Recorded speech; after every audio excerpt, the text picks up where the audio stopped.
অহংকার যেই করুক পতন তার সুনিশ্চিত।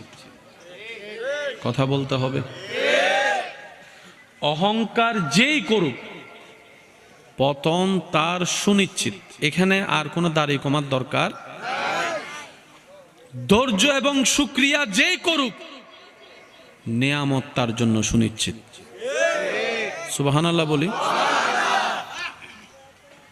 এই পৃথিবীটা বড্ড সুন্দর, বড় সুন্দর। জীবনটা বড় সুন্দর নিয়ামত। প্রত্যেকটা মানুষের জীবন আল্লাহর দেওয়া একটা বড় নিয়ামত, বড় সুন্দর। আমাদের কাছে জীবনটা এত বিতৃষ্ণা লাগে কেন জানেন? দুইটা কারণ।